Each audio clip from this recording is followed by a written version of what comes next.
Затоа кој ќе раководи со град Скопје, втора битка ќе бијат двајцата фаворити за градоначалници, досегашниот татко на градот Петре Шилегов и независната кандидатка поддржана од ВМРО-ДПМН Даниела Арсовска. И двајцата кандидати со програма Скопје да стане метропола со урбани паркови и зеленило без загадување.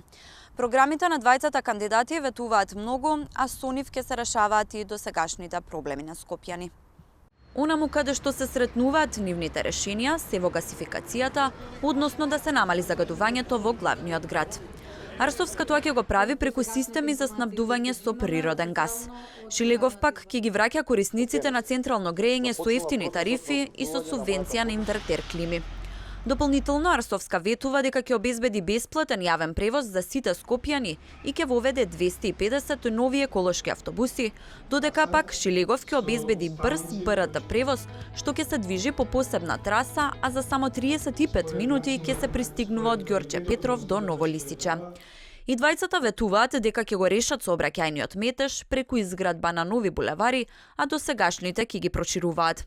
Ќе градат нови паркинзи, Шилегов во Ѓорче Петров и Ново Лисиче, а Арсовска ќе намалува цената на градските паркинзи за 25%. И Шилегов и Арсовска ќе ја враќаат забавата во градот, односно двајцата ќе го возобноват стариот Луна парк на модерен начин. Шилегов денеска ги повика граѓаните на изборите да гласаат за Скопје да продолжи да се движи напред. Ајде да се обединиме, затоа што имаме една иста заедничка цел. Силно, единствено Скопје, во кое што се живее достоинствено. Ајде да се обединиме за модерен град кој вложува во иднината, а не во минатото.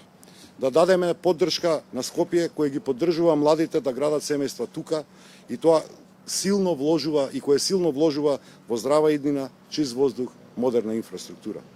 Неговата политичка опонентка пак вети дека визиите и идеите на младите во Скопје ќе бидат реализирани во целост. Навистина, моја искрена желба и голема радост е по заземањето на следниот 4-годишен мандат како градоначалник на градот Скопје заедно со градоначалникот на општина Аеродром да овозможиме сите овие нови идеи, сите овие визии кои што ги имаат младите луѓе да бидат посветени на тоа да им се дозволи развиток на нивниот потенцијал, а едновремено ние да бидеме тука за нив, да можеме да им ги овозможиме најдобрите можни услови за овие. Во првиот круг на локалните избори Арсовска е пред Шилегов за 7915 гласа.